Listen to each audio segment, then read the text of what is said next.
Hello दोस्तों, कैसे हैं आप सभी। मैं उम्मीद करता हूं कि आप सब बहुत ही मस्त होंगे और क्यों ना हो, क्योंकि एकदम पढ़ाई में जो आप लोग इतना जो मगन है तो भैया मस्त तो रहना ही पड़ेगा। क्योंकि पढ़ने के लिए और कुछ अच्छा करने के लिए हर समय चुस्त दुरुस्त और तंदुरुस्त रहना बहुत ज़रूरी होता है। तो दोस्तों, मैं आज आप लोगों के लिए class 10th trigonometry exercise 8.3 question number first का जो सेकेंड है, आज वो क्वेश्चन हम लोग सीखने वाले हैं। तो हम लोग इससे पहले जो पहला क्वेश्चन था वो सीख चुके हैं और उसी से रिलेटेड एकदम 2 कॉपी जो है सवाल उसी प्रकार से बनेगा। तो आइए इस क्वेश्चन को हम लोग जो है देखते हैं और पढ़ते हैं। चूँकि है ही इतना इम्पोर्टेंट चैप्टर जो हर एक सवाल को पढ़ना है और अच्छे से सीखना है। अब देखिए यहाँ पर जो है 10 कितना है, 10 26 और कॉट 64। यहाँ पर दोस्तों हम इस चैप्टर से जो बात हुई थी, इस चैप्टर में हम बताए थे कि जैसे पूरक कोण की बात होता है, तो पूरक कोण का मतलब होता है कि जिन दो कोणों को जोड़ने से अगर 90 डिग्री पुर जाता है, चूँकि समकोण त्रिभुज में ये अकेले 90 है, तो ये दोनों कोण जो है आपका पूरक है ना। चूँकि ये पूरक इसलिए है कि ये 45 और 45 है, जिसको जोड़ने के बाद क्या होता है कि 90 डिग्री आता है। तो उसी प्रकार यहाँ पर जो है 64 और 26 को आप जोड़िए तो ये 90 डिग्री आता है, यानी कि एक दूसरे का ये पूरक है। पूरक का मतलब होता है कि किसी भी 90 में से किसी भी अगर एंगल को आप घटा देते हैं तो उसका दूसरा एंगल प्राप्त हो जाता है। जैसे कि 64 और 26 को जोड़ने से हमारा 90 पुरता है, 64 डिग्री और 26 डिग्री को जोड़ने से हमारा 90 डिग्री पुरता है।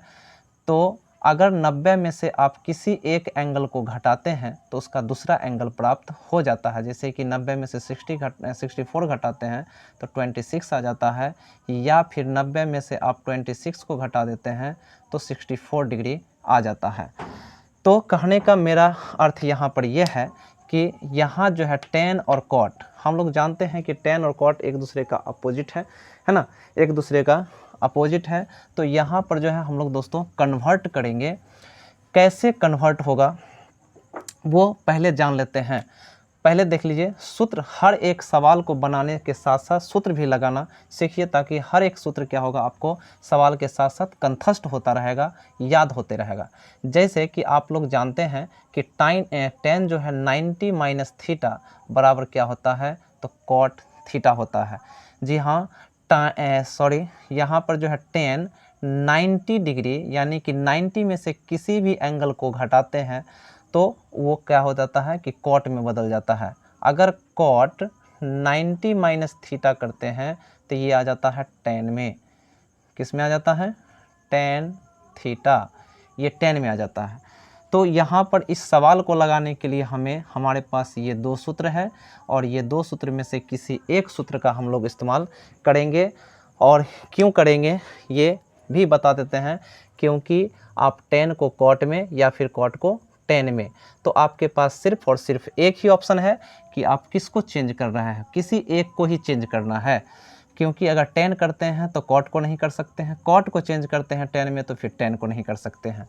तो किसी एक फॉर्मूला का दोस्तों आप जो है इस्तेमाल करके इस सवाल को हल कर सकते हैं। जैसे कि अगर हम यहाँ पर यूँ कहें कि हम tan को तोड़ देते हैं तो tan 26 डिग्री है, तो tan 26 है। तो यहाँ पर देख लीजिए कि tan को अगर तोड़ना है तो tan को तोड़ने के लिए हम इसका इस्तेमाल करेंगे।